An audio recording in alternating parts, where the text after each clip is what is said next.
It's the hack. Cybercrime. Hackers hacking. The hackers have been hacked. Major cyber attack is underway right now against companies that control things like the power grid, the water filtration plant.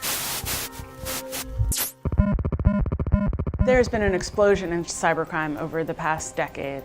Now cybercriminals are very well connected online to each other. They can communicate in ways where they feel they can count on each other and they won't get caught. And that has meant that cybercrime has become possible for a much bigger group of criminals than ever before.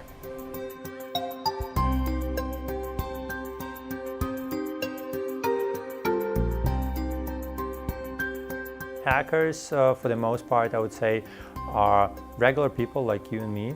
They have above average computer and technical skills. I would say most of them are in their 20s or early 30s.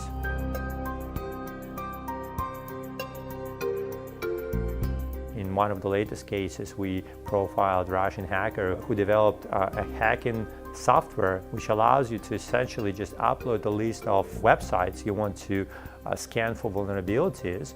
And by the time you finish your coffee, it sends you the full report. And simply by tapping one more time, you can actually extract all of the data from a compromised website.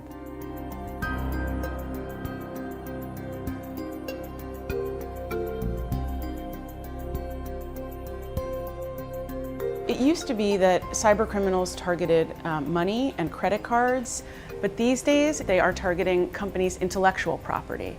Their material non-public information, for example, about upcoming mergers or acquisitions.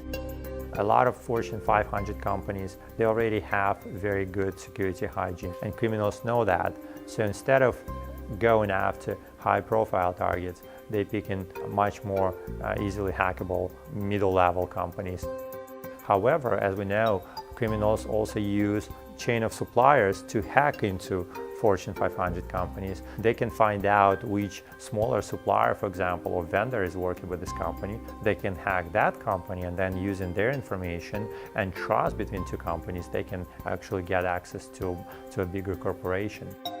These days, with what we call social engineering, which is the practice of cyber criminals to research companies and research their potential victims, to really learn about them, phishing emails can look like they're really coming from someone within the company, a real senior executive. They can be worded in a way that the senior executive would actually speak and directed to particular people in the company that the executives work with.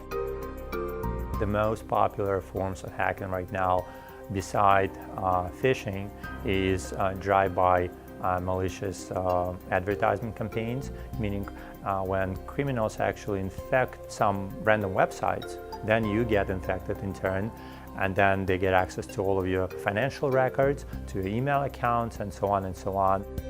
The way companies need to think about protecting their data is to think, if this data has any value to the company, hackers are trying to steal it.